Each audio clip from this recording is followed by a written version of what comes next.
নমস্কাৰ, মই যোৰহাটৰ পৰা ডক্টৰ নাজৰিনা আহমেদ।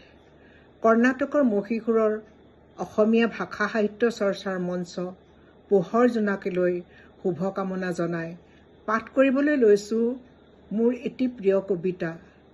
কবিতাৰ শিৰোনাম মোৰ দেশ, কবি হীৰেণ ভট্টাচাৰ্য। মোৰ প্ৰাণৰো প্ৰাণৰ, মোৰ গানৰো গানৰ মোৰ দেশ। মোৰ প্ৰতিটো কামে, মোৰ প্ৰতিটো চিন্তাই এই দেশৰ বুকুত ৰচে শইচ খুণোৱালী ভৱিষ্যতৰ সপোন। মোৰ জীৱনৰ আহে আহে, মোৰ যৌৱনৰ কোহে কোহে সেই সপোনৰ কলৰোল।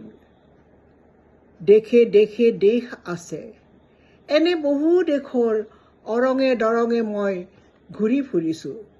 বহু বন্ধুৰ সতে হাতে হাতে হাত ধৰি ফুৰিছোঁ। কেতিয়াবা সাগৰ পাৰত, কেতিয়াবা খেজুৰ তলত, নতুবা পাহাৰ তলিত খন্তেক জিৰাইছোঁ। বন্ধুৰ সতে প্ৰাণ খুলি প্ৰাণৰ কথা পাতিছোঁ। তাৰ পিছত আকৌ আৰম্ভ কৰিছোঁ নতুন যাত্ৰা।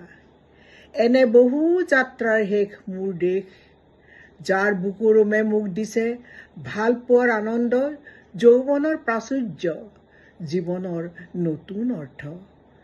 এই দেশৰ প্ৰতিটো পুৱাই মোলৈ লুকাই আনে ঐশ্বৰ্যৰ বিপুল সম্ভাৰ। প্ৰতিটো সন্ধিয়াই বৈ আনে স্নিগ্ধ ফুলৰ সুবাস। প্ৰতিটো ঋতুৱে মোক দি যায় জীৱনৰ আশীৰ্বাদ। এই দেশৰ বাবে মই জীয়াই আছোঁ। এই দেশৰ বাবে মই জীয়াই থাকিবলৈ মৰণপণ কৰিছোঁ। ৰনোৱা বনোৱা হালোৱা এই সকলোৰে মাজত মই আছোঁ মোৰ দেশৰ বাবে। অনৈক্যৰ মাজত ঐক্য হৈ, বিৰোধৰ মাজত সংহতিৰ সম্ভাৱনা হৈ মই জীয়াই আছোঁ।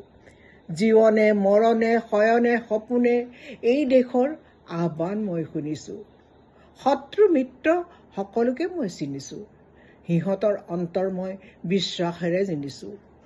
শান্তিৰ চৰাইজুৰিক আজলি ভৰাই দিছোঁ, ভঁৰালৰ এমুঠি ধান, পৰাণৰ একোটি গান।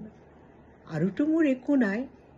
মোৰ দেশ, মোৰ কল্লোলিত সপোনত উত্তাল তৰংগই মোক লৈ যায় গভীৰৰ পৰা গভীৰতালৈ, আদৰ্শৰ কঠিন পৰ্বতমূললৈ।